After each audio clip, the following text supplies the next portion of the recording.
welcome to Rock with Paradise, everyone. I am your host, Marissa, and I am here with my co-host, Dystro. Say hi. Hello, everyone. Hi, happy Sunday, everybody. I hope everybody had a fabulous weekend. My weekend was okay. It wasn't too bad. What about yours? Mine wasn't too bad either. Well, I hope for all of you that had to set your clocks back an hour last night, I hope y'all are adjusting fine. In my household, everybody is asleep. Yeah, 'cause like last night we were like, yeah, we're just not gonna do anything. So I went to bed kind of early. Whereas I went to bed around 11, so like I think I slept alright, but I've been sleeping on off and on most of the day, so I'm probably gonna be up late tonight. But again, I hope the time change doesn't affect everybody too bad. I know some people get like really tired when daylight savings time ends and we have to change the clocks back and stuff. So technically, if we think about it right now, like we're recording early tonight. It's 8:20 right now as I'm looking at my clock. In, Hmm. in in reality, it's supposed to be 9:20. So like we're not off by much if you think about it. Yeah, yeah. But nonetheless, hope everybody's hanging in there. Winter is fast approaching here. It's already cold here. It's in the 20s at night here now, and my lord, I'm not ready for eczema. It's like upper 50s here right now. I mean, yeah, you're a fucking Floridian. Yeah, but hey, it got to like mid 40s this morning. Oh my god, mid 40s. Oh my god, that's so cold. Try 20s. Right. He hates me. Oh, I hate everybody equally. Ouch. Hmm. Damn. Grumpy Hmm. Dystro. Are we getting Grumpy Dystro? Is this a new hashtag? Grumpy Dystro? Yeah, I'm grumpy. Bro didn't get enough lasagna.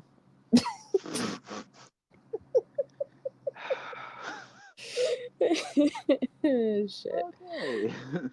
Anyways, thank you guys for joining our episode tonight. We hope you enjoy. So, this is part two of the breakdown episode for One More Time. If you guys have not checked out part one, which was posted on Thursday, you may want to go check that out first before tuning into this episode because we covered tracks one through eight, and then we did the two bonus tracks at the very end. So you may want to go check that out first before you tune into this one. I would greatly appreciate that so you're not confused. So for part two, we are breaking down tracks 9 through 17. We figured we'd do this in two parts so that we're not like trying to smush everything all together in one episode and try to rush through it. I'd like to just take my time, go through each song, talk about what it's about and the meanings and all that crap. And just take our time at it, like that's what I'd rather do compared to trying to rush through it. So, Dystro took the honor and did the notes for tracks 9 through 17, while I did tracks 1 through 8, and I even did the bonus tracks. So, thank you, Dystro. Mm, mhm, mhm. So, let's go ahead and jump right into this. Let's pick up where we left off on track number 9 with Edging. This is the first single they came out with back in 2022. Man, it took like a long ass time for another single to come out in 2023 from these three. These three boneheads. But hey, the like I said, the wait was worth Oh, absolutely. it. So I'm using the website songtail.com for all of these meetings, by the way. So I'm going to be referring to all of this through songtail.com. The song "Edging" by Blink-182 is about a person who is not socially accepted and lives a life of antisocial behavior. The lyrics depict a person running away from a dangerous situation while being pursued by people who want to punish them. Despite being surrounded by chaos and struggles, they still manage to lead a life that is exciting and dangerous. The chorus is a declaration of their willingness to leave those brokenhearted despite their bad decisions. The song is about one's desires for freedom and the thrill of edging close to the line of recklessness and consequence. I can see that. I can see that, to be honest. Oh, what the hell's the line? They'll be hanging me quick, reeling back from the dead, get the rope. Like I can see that just by thinking about that lyric, which was like really in like the first half of the song. It just sounds like such an upbeat song though. Like that's a that's what's so funny about it. Ain't that cool? You're fucked in the In head. the head. Oh my god. Try to pray it away. So Fuck you're your a church. church. Don't you Don't know? you Oh know? my god. Man, when that song first came out, it was super overplayed here.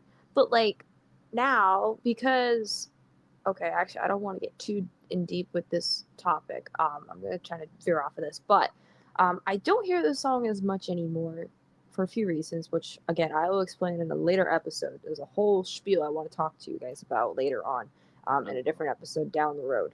And I already talked to you about this, Dystro, so you could probably vouch on me for this too.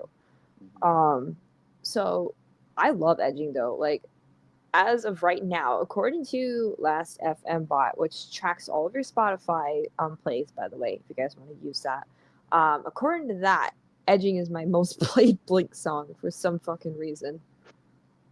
That's interesting. Very. I love the music video as well.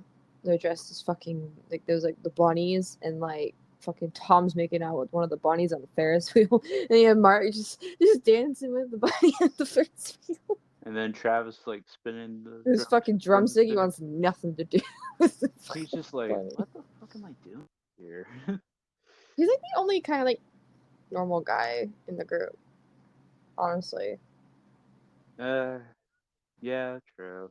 I mean, he's the most like calm one of the Yeah, group. He just keeps to himself. he does. He just does his job, shows off on the drums a little bit, and then bada bing, bada boom, you got Travis Barker. Travis. Speaking of Travis, just recently he welcomed his new baby boy into this world. So congratulations to him and his. Wait, aren't they married now? His wife. Yes. Courtney Kardashian. Yes. Congrats to them. Um, I just found out about that today, surprisingly. Anywho, edging. I'm gonna give it 10. Like I've always liked this song. Yeah, I gave it a 10 as well. It's the first track we've got with Tom being back in the group. So I mean, how can you not give it a 10? Hmm. That's true. Speaking of 10, moving on to track number 10, You Don't Know What You've Got. Wasn't this one a single too? It It was like was one of the last singles that came out. yeah, it was a single with One More Time. It was like a double thing that they came out with. Yeah, that's right. I actually heard this one earlier today too, so it was kind of fresh in my mind. You don't know Know what what you've you got. got? I haven't heard this one in a little bit, I'll be honest. But doesn't mean I don't like the song. I can tell you that right now. I do like the song. Has potential for growth. Um, what was I gonna say? I don't remember. But overall, it is a good track. I just need to hear it a little bit more. But what did you find for meaning for this? So it serves as a reminder to appreciate the present moment. True. The people and things in our lives, as they may be more valuable than we realize. And it affects on the consequences of not recognizing this until it's too late. It encourages listeners to take a proactive and appreciative approach to life, which, amen to that. Amen. Amen. Because, like, there's, like, in the bridge, it adds a element of remorse to it, and the narrator's begging for forgiveness, acknowledging that they took the people or things in their life for granted. And then the reference to making a deal with God could suggest a desperate plea for a second chance or a recognition of the need to change. Damn. Pretty wise song. I mean, if you think about it. Um, like I mean, like the title kind of explains it itself. Like you really don't know what you've got till Until it's it's gone. over or till it's gone. Even um, that could be like this song. You could probably take any way you want, any way best fits for you. So it's kind of one of those songs. I like that. props to Blink for that. Um, what'd you give it? I gave it a 9.5. I gave it a 9 because I need to hear it just a little bit more. It's still kind of like up there for me. It's not like the top five or anything, but it's just like if I hear a little bit more, it'll probably make it into the top five. But like I said, like you said to the people, um, like I don't hear it as much either. I just heard it today out of all days. I was like, okay, cool. Now, a little disclaimer, people: this album is literally a no skip album whatsoever. Yeah, yeah, no skips at all. These are all hits, so I don't think any of these songs have like anything to knock down them at all. Um, all right, so track number 11, Blink Wave. This one is one of my favorites. I absolutely love this one. I think it's actually quite a fan favorite for a lot of people, based off everybody I've spoken to about this album or people that have posted about this album. Everybody's like, "Oh, Blink Wave!" Like, it's a different song from Blink. We're not used to this. It sounds like you're going back to the '80s. Yeah, especially with the I know I think I think you or I had said that it kind of reminds us of Always with Um, the synth notes. Or I know somebody did, but I'm trying to think. There was a song that reminds me of Always. It's like the modern day Always. I think it was either this or one of the songs later on. I'm having a brain Um, fart. but I don't know if you had found a meaning for this or you just like what was your overall opinion of this one? Man, I think I remember when we were first listening to this together. I told you it reminds me. I literally first thing I thought of a flock of seagulls. The Yeah, that's fucking what it was. the That's what it synth on was. this freaking song reminds me of like an early '80s song, like when MTV was just coming out with like a flock of seagulls. Um, who else was it? Gary Newman was another one with Cars. Like Mm, that's like the top two I think of every time. Well, every time I hear a synthesizer, is Gary Newman with Cars and then a flock of seagulls. Like I cannot help to think of that. And I saw somebody else as well. I don't know if it was Facebook or Twitter. They said that Blink Wave like is like a trip back into the '80s, and that Blink should do like an '80s themed music video, which I think would be great. that'd Um, be funny. that would be fucking cool. I love this song. I play this song. I've actually played this song nightly since the album came out, at least once a night for the last almost 21 days. Right. Um, so it explores the themes for the meaning, I should say. Explores themes of heartbreak, longing, and the struggle to move on from a failed relationship. I wonder if anybody can relate to that. Did you compute down?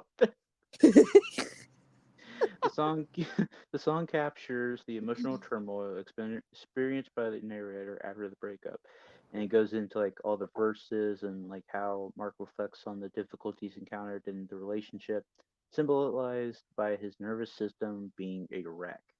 He mentions how they tried to escape the pain of saying goodbye, but ultimately crashed into darkness. Reference to lying awake in dreams, kicking the sheets suggest lingering feelings of restlessness and frustration. But like overall, it's like it delves into aftermath of a failed relationship.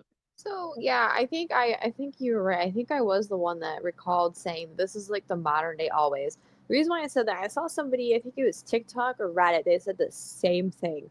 And I'm like, you know what? They have a point. It's like the modern day always. Like always is kind of in terms of like the same thing. Like a relationship you're trying to get back or a relationship that's gone wrong, like that kind of subject. So like I can see why people would link this song to always.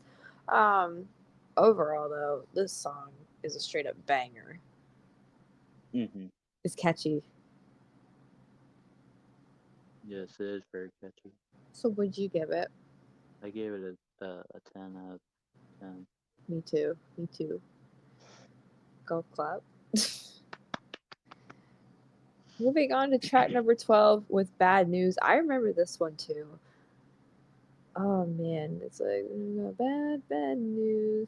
The I think I'm falling out of love with you. I love that one. Like I was like, it's like probably one of my favorite openers, like line openers to any song. It's like, damn, like we're really starting off with the plot quick here. Hmm.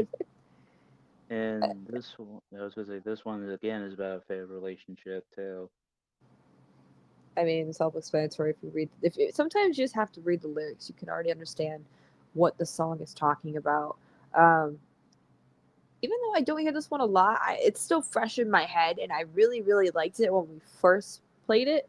Um, I remember like when the album came out, I changed my status on Discord the night after we listened to the album. That was my status, the literally the opening line of Bad News. If that tells you anything, Hmm. I gave it a 10. I mean, come on. Yeah, I did too. All right, so track number 13. We're actually moving along pretty quickly. That's cool. Track number 13 goes into Hurt, which is an interlude now. I was actually kind of surprised to see an interlude on this album. Then again, I probably shouldn't have been because interludes are pretty famous and common with Blink albums. I mean, if you look back at self titled or even Neighborhoods for that matter, um, they're pretty Stockholm well known syndrome. for Stockholm Syndrome. And then there was one for Neighborhoods, wasn't it? Like it was. I thought there was a couple of them. I don't know. I'm like drawing a blank. I'm gonna go look. Um, but did you find a meaning for this one while I go look?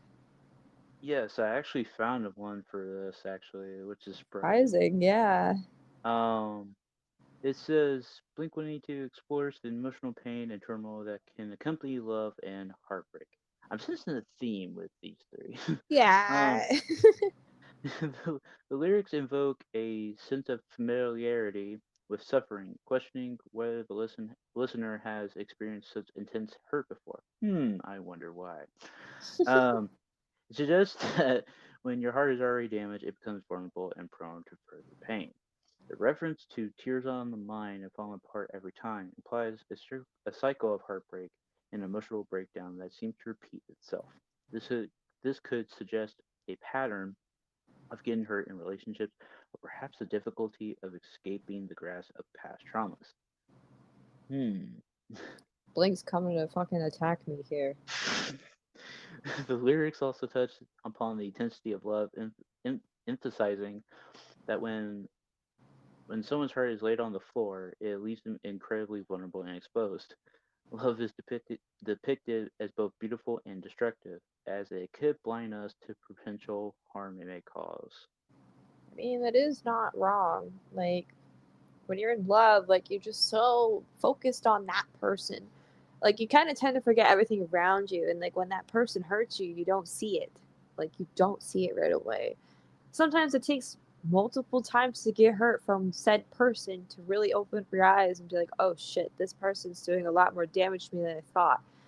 Sometimes it's not even that. Sometimes it takes outsiders, like your friends or someone close to you, to like see the warning signs, be like, hey, this person's hurting you. You need to snap out of it. Wake up. Like, get out of there. Like, Which you have many times. God, we're going deep in here. That's what she I, said. oh my god. Hey, listen, it's a Blink night. We gotta make the jokes. Come on. Oh my god. Okay. So, before I rank this one, yes, there is an interlude in Neighborhoods. It's the Hearts All Gone interlude. Oh yeah, yeah. I like that song. Um, so this one's gonna get a 9 just because I need to listen to it more. I don't remember right now off the top of my head, which kind of sucks. But I'm giving it a 9 because I remember when we did play it, I did like it when we did do it the first time around. So I'm gonna give it a 9 just for now. Yeah, I gave it a 9 as well. All right, cool. Now, track number 14. I have been waiting to get to this track. Turpentine. This this is literally my favorite track from this album, Turpentine. Now, I'm gonna be honest. This track could change everything when it comes to my top 10 Blink songs. Like, remember when we did that back in like March? Hmm. This would definitely be on my top 5. Like, Oh no yeah, question about it. for sure. It's just because it's the first opening lines of the song. It's just like so Douse fucking yourself in fun. gasoline. Slide your mom on top of me. Above me, wash Wash yourself yourself with with turpentine. turpentine. I fucking love that song. There's so many funny lyrics in there. And like, oh god, I'm meant to. Okay, I need to go look this up because like I'm still trying to memorize the lyrics to this song. There's so many funny freaking lyrics, and it's just like Jesus Christ. Quit your gum and have a drink. Let's see, blah blah blah blah blah. Fuck. Blah blah blah blah blah. Okay, so it explores the themes of mental anguish, self-destruction, and the search of relief and escape. The lyrics depict a sense of inner turmoil and frustration that the protagonist is experiencing. The opening lines of the song: "Soak your clothes in kerosene, cleanse the mind with ketamine, slide your mom on top of me, wash yourself with turpentine." Introduce a series of surreal and provocative images, that's for true, to serve the that serve to emphasize the chaotic state of mind of the narrator. These metaphoric actions symbolize the extreme measures that the protagonist is willing to take to find temporary relief from their pain. Like the first verse reveals a struggle with bitterness and uncertainty. The lines, "My arms I have raised again today. I don't feel bitter," express a small moment of hope or respite from negative emotions. But however, the following lines, "I have no path within. I don't know if I'll get better," suggest a lack of direction and uncertainty about their future. It's one of those fucking songs where it sounds really upbeat and fun and catchy, and then the meaning is just like dark. But I mean, like overall, just inner struggle, self medication, and the search of relief in the face of mental anguish. It's like, and plus, didn't you look up like what turpentine was too? It was like soap. I did. I sent it to you as well. Like, oh, I'm gonna go find it now. It's right here. It was It's like, a volatile, pungent oil distilled from gum turpentine or pine wood, used in mixing paints and varnishes and in liniment, whatever the hell that is. Now, there's also turpentine oil, which could be used as a flavoring ingredient, I guess. And then in manufacturing, turpentine oil is used in soap and cosmetics as well as paint solvent. It can also be added to perfumes, foods, and cleaning agents as a fragrance. Okay, I'm gonna have to check all my perfumes now. All 52 of them. oh my gosh, it's just turpentine. Wait a minute, I got a thing of perfume right here. Hold up. Yeah. I don't even know if it has the ingredients on the So back. Probably doesn't. let's say we're doing this live, folks. By the way, Turpentine fragrance. Where the fuck's turpentine on this? There's no turpentine in this. hmm. What should we be looking for? And it's like, it's not. It's like, yeah, there's no turpentine in this. Damn it! Blah, blah, blah, blah, blah, blah, fuck. Damn it, Tom. Ugh. Hello, Tigger. Um, everybody say hi to my cat. Hello, Tiggy. Hi, Tigger. Mommy's busy. Okay. So, and she walked away. I'm so sorry. Oh, I'm giving this a 10 out of 10. me too. Me too. I'm giving it a 10. Okay. All right, track number 15 is another one of those really short, goofy, in your face punk rock songs titled Fuck Face. Yeah, and wasn't it just Travis on this It's track? Travis, and it's mainly Travis, but you do hear Tom in the back. Like they go back and forth.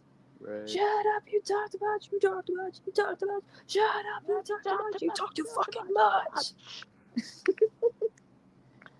Okay, so I was actually shocked to find a meaning for this. Oh, God.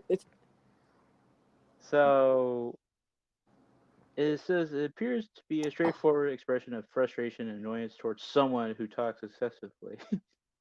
Oh, wait, that's me. Shut up, you talk too much. Shut up, you talk too much. It says this song can be seen as a form of catharsis, allowing the songwriters to release their pent up frustration towards someone who doesn't give others a chance to speak.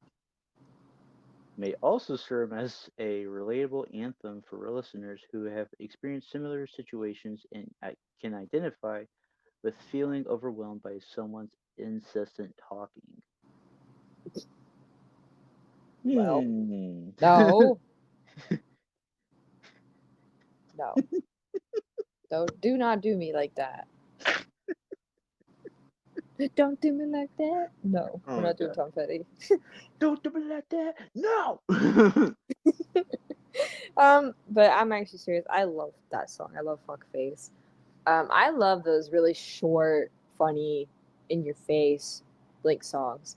Like built this pool and Bohemian Built this Rhapsody. pool, freaking Bohemian Rhapsody, the Family Reunion, and then there's like the BJ song from the Mark, Tom, and Travis show or Oh whatever. yeah, yeah, yeah. God Oh god. damn. So this one's getting a 10 out of 10. Yeah, I gave it a 10 out of 10 too. Track number 16 goes into Other Side. This one I also need to listen to just a little bit more. I do remember liking it though when we did play it for the first time.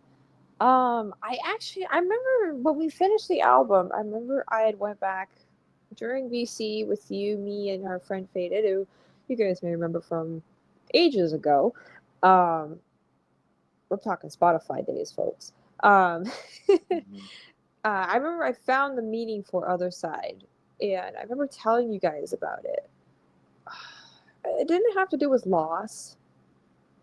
Yeah, it was a nostalgic reflection on past relationship or friendship and a longing to reconnect with someone who is no longer present.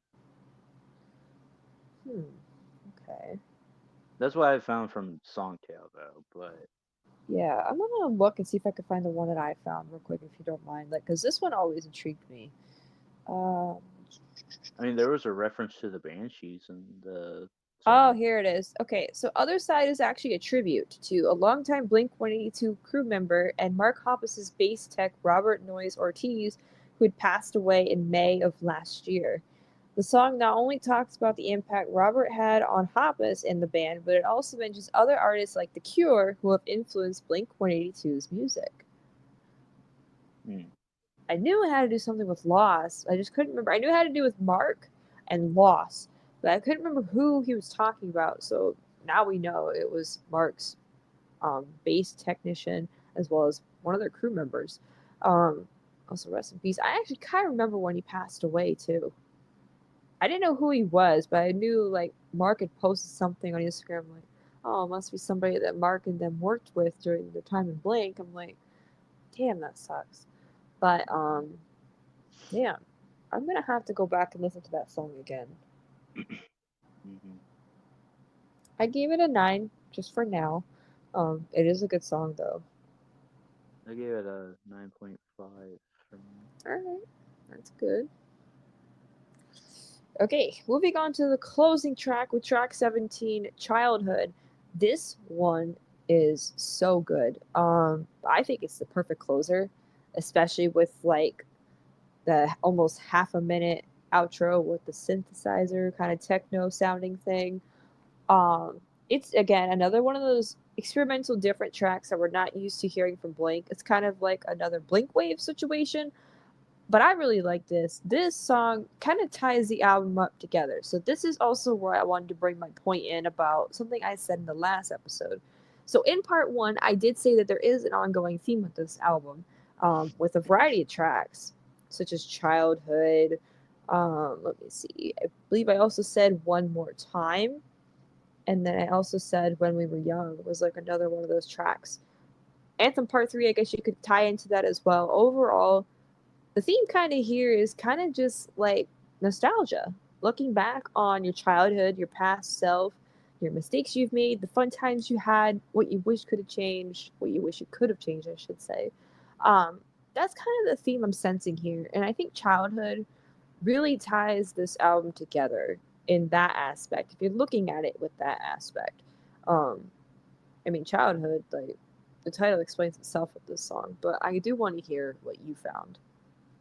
So it's basically it says it could be seen as a reflection on the passage of time, loss of innocence, and the yearning to recapture the joy and freedom of youth. It speaks to the universal experience of growing up and the nostalgia that often accompanies it. So So pretty basically, what much what I you just said. said.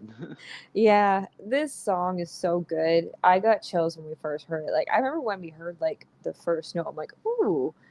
I was like, we're in for a good one.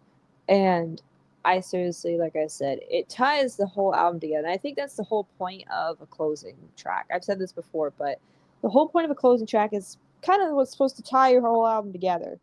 Um, Obviously, with your opening track, it introduces your listeners to what you have to bring to the table for this album, what you've got to show, and then your closing track ties it all together and sums it all up for you. And I think Blink did a perfect job choosing this one for the closer. Yeah, I believe so too. Overall, I'm gonna give this one a 10 out of 10 as well. Yeah, I gave it a 10 out of 10 as well. So now comes the fun part. Now we need to rank part two, which is 9 through 17, on a scale from 0 to 100. Did you already do your math for that part? Yes. Okay, so just for part two alone, tracks 9 through 17 only, what did you give it? I'm gonna let you go first. All right, so for this half of the album, I gave it a 96.6. It's slightly lower than the first half, but I don't hate any of these songs. Like all of these songs, I thoroughly enjoyed. Like I would not skip a single one if they came up on my playlist. I wouldn't skip a single one for any reason. It's just some of these I need to go back and listen to just a little bit more, and I think eventually they'll grow on to me and become a little bit higher than what they are. But overall, 96.6. That's pretty damn good. Yeah, yeah. I gave it. I think it was like a 95.5 for mine. Okay. I was like, damn. Can't remember what I gave the first half. That's crazy. I Can't remember my first half was a 98.1. I believe you said yours was the exact same thing. 98.1. Okay, it's like it's crazy. So now what we need to do is rank this album as a whole. So what I did is I took whatever I got for the second half and then I added it with the first half and then I divided that by two because there's two numbers we just added together and that gave me my overall score for this album. All right, I got my overall score. All right, which one of us is going first?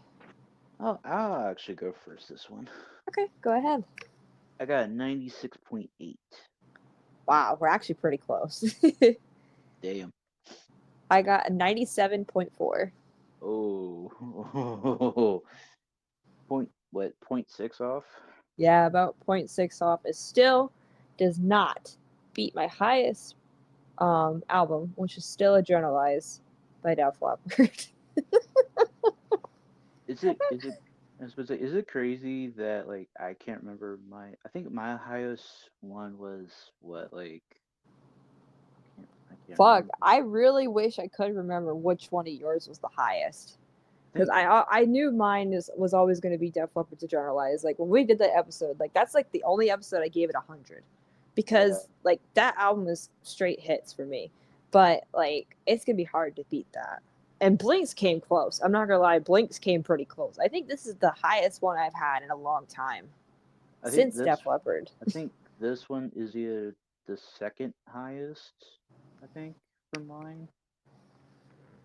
I can't remember now. We've broken down so many albums on this show, and Yeah, we're still not done. yeah. I wish I would have written it down. It's Ouch. gonna it's gonna haunt me now.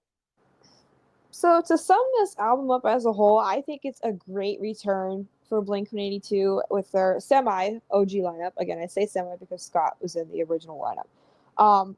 I should just say OG because they've been in this lineup for so long. I think it was a triumph return for the three of them. Obviously, I'm really glad Tom paid his respects to Matt Skiba, who did replace him for two albums. I was really glad to see that. It was actually good to know that Tom is actually a fan of the Alkaline Trio, so that is also very cool to hear.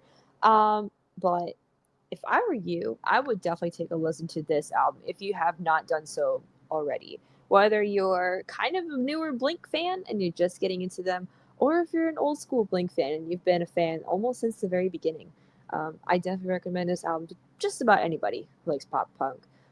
Now, if I were to pick a track, I'm going with Blink Wave here.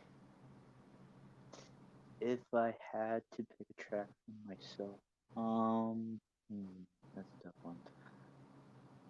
I guess I guess I would just go with like the title track one more One more time time, track number 5. Man, that is a good one. because it was just so nostalgic in the video and all that stuff. And Oh yeah, and like it really like cuts deep. Like you got to think how much this band has been through with all the tragedies, all the chaos, all the breakups, and members leaving. Well, Tom leaving, I should say. Um, but hopefully, with this album, I'm hoping Blink is back together for good this time. I'm hoping that we don't ever see Tom leave again because if that happens, my heart will break and I will literally have to go hunt him down. Even though Blink. I want to do that already.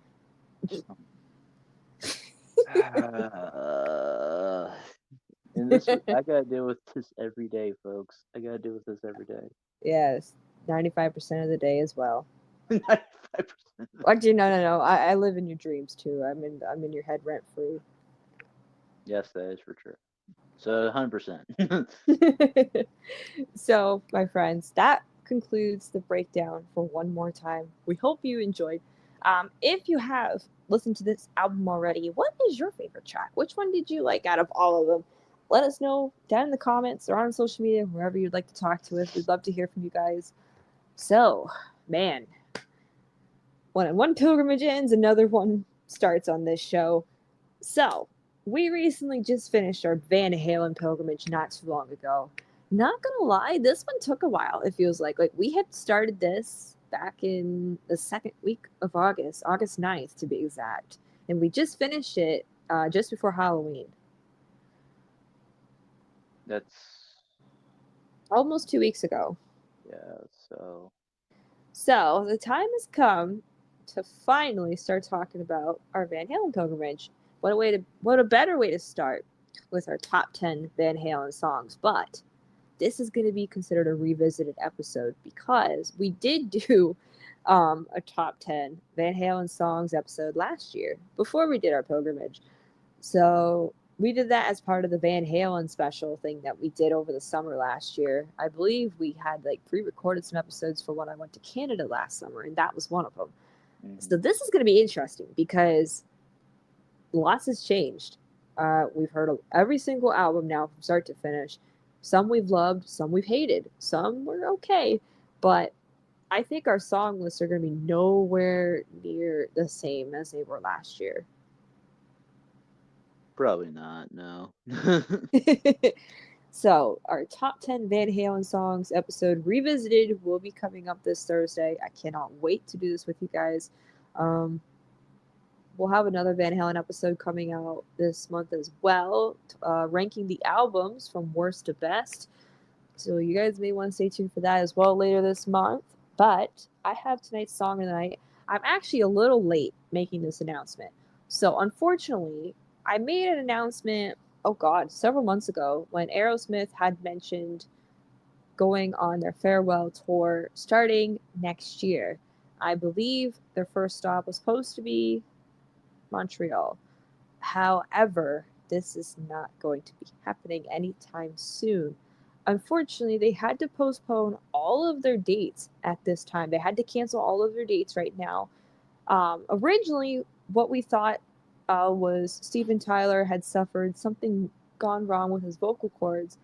Now it looks like he's got a broken larynx, which is not good. Now, broken larynx is anything with doing with the throat takes forever to heal. So unfortunately, at this time, they don't know when they're going to kick off their farewell tour. It was supposed to be next year, early on, I think February maybe, but that's not happening now. We have no idea when they're going to kick it off. We have no idea when any of the tour dates are going to be postponed and stuff like that. We just don't know. What we do know is Steven Tyler needs to rest his voice, he needs to heal up, and we hope he heals up very soon.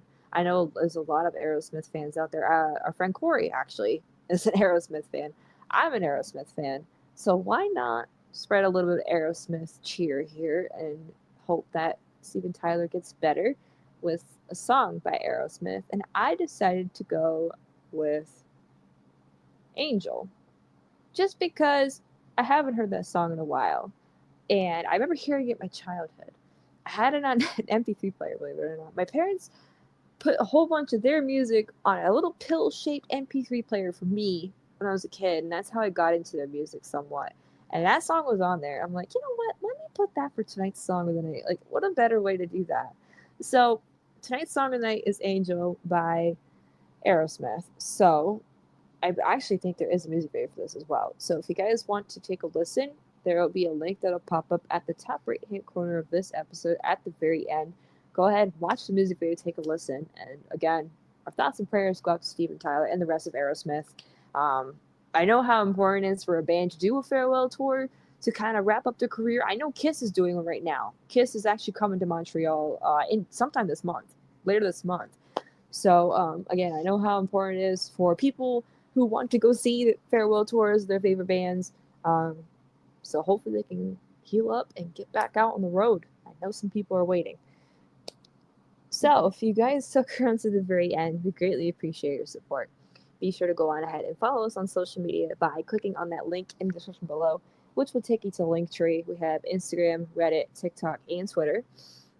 So be sure to go ahead and follow us there to keep up to date with the show. You can also keep up to date with our show by going to that community tab on our YouTube page. That'll keep you updated with everything that goes on. In case something goes wrong, we can't upload, technical difficulties, for example, or what bad weather. Anything can happen. You never know. Life's crazy.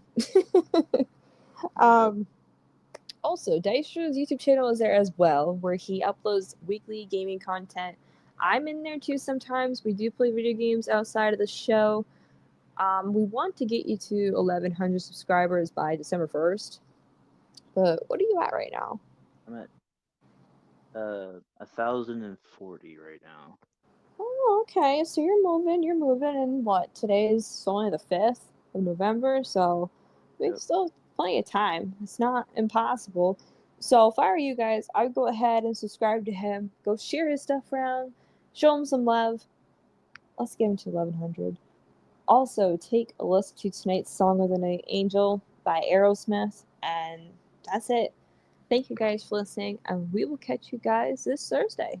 Peace. Peace.